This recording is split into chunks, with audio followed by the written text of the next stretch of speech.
Hi everybody, I hope you are doing well. Today we will talk about how to fix or how to solve the problem of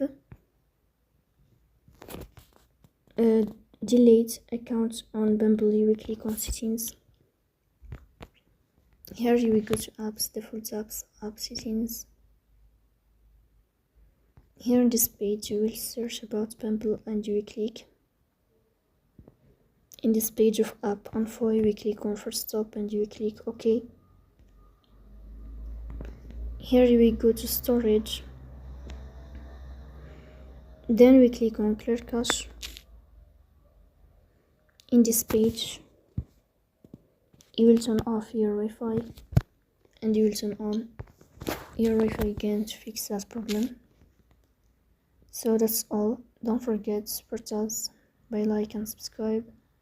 See you next